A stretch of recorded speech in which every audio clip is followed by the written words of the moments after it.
Hello, this is Anna and I've been teaching English for a while already, and in this video I want to share with you my favorite teaching algorithm that helps me personally teach anything I want and keeps me focused during the lesson, and I know how to keep going.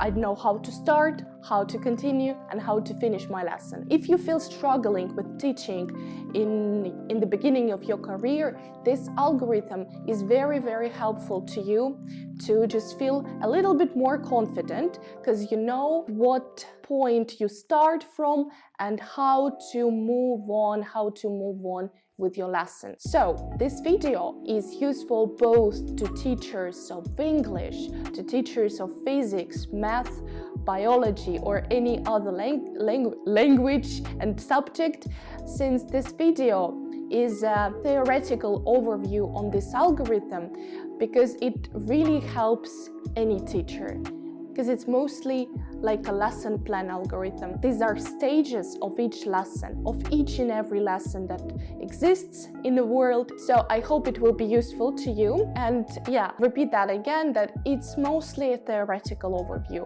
I'm gonna shortly tell about this algorithm, and next videos we're gonna talk more in details and I give you some examples, but in terms of English, because I'm teaching English. The algorithm I'm gonna talk about today is called presentation, practice, and production.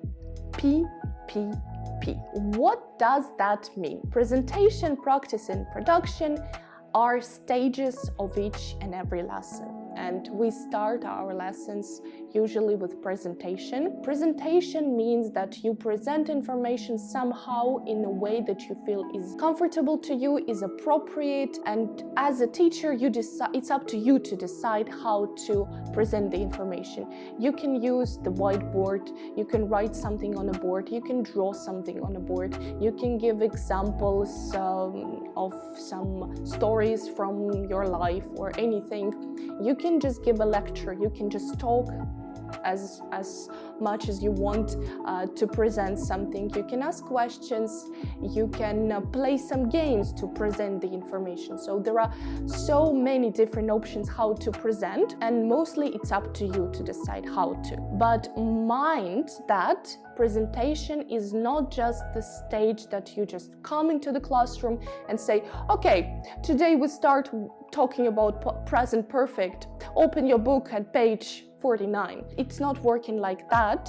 Before the actual stage of presentation, please mind that there is a stage of a warm-up and leading. There are two very important stages. Warm-up is the stage when you involve students into a learning process. You make some brainstorm, you make them feel interested, you make them feel motivated, you ask some questions.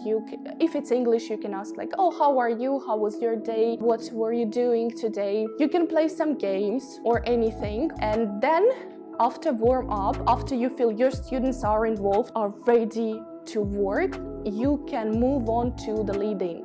And leading is a simple stage that helps you to motivate them, talking about some specific topic, about some specific item. You can ask them questions like, okay, what are your ideas? What are we gonna talk about today? You can also make some show about it or something like that. You can ask questions from the past material that helps you to lead into new material, and so on and so forth. So it's up to you. But when you come to exact presentation, to the stage of presentation, you present the information in a way you feel appropriate is. Also mind that presentation stage shouldn't be very long. It should be fast and efficient.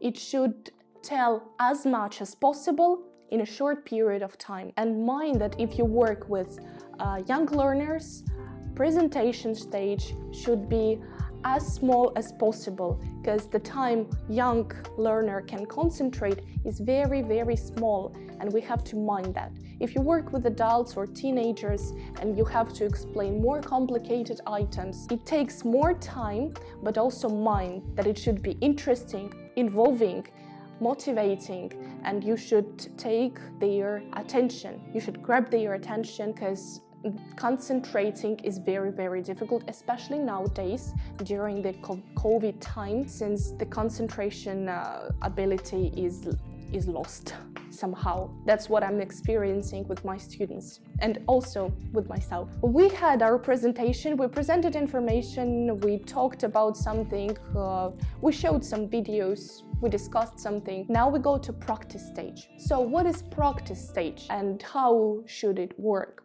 Practice stage should be the longest stage of your lesson. In my opinion, and what I personally believe as a teacher, is that lessons should be first student-centered and second practice-centered. Student should practice as much as possible in a lesson and in a learning process. We gave some information, we talked about present perfect, we realized how to use the structure of present perfect, in what situations we can use it. Now we go to a practice stage. In different cases you can use different practice options. You can make dialogues with your students, you can read, it is also practice. You can have reading exercises, you can have listening exercises. It depends on what are you gonna train at the lesson. But this practice stage should be very, very long and efficient, and you have to see if you achieved those aims of this practice. So don't forget to think about the aims of your practice. You wanna teach them how to speak using present perfect. You wanna teach them how to tell the story using present perfect. You wanna teach them how to write a composition using present perfect.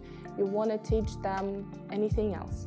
Don't forget to think about the aims of the practice. So basically, we had this practice, and I hope it was efficient.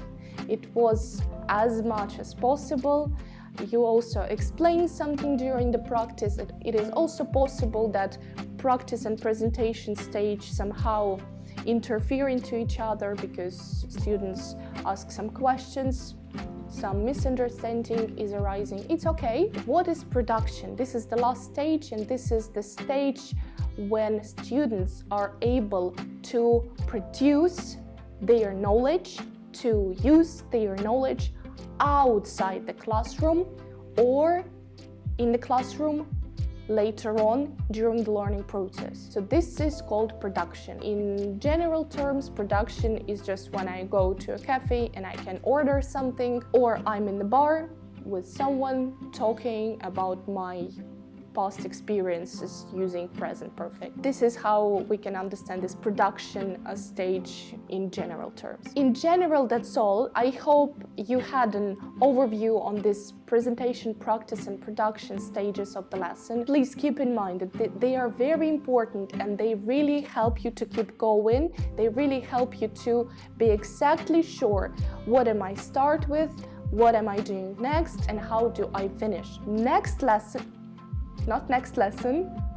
Next video, I'm gonna talk more in details of presentation and practice. How exactly to present, how exactly to practice, how to use some hints, how to use some tricks, how to use some attention grabbers. We more thoroughly talk about warm-up because it's a really important thing as well, and there are also different styles of warming up, of leading in, and I hope you had fun today, you learned something, you liked this video, and if you liked it, thumbs up, and see you in the next video. It was nice to meet you today.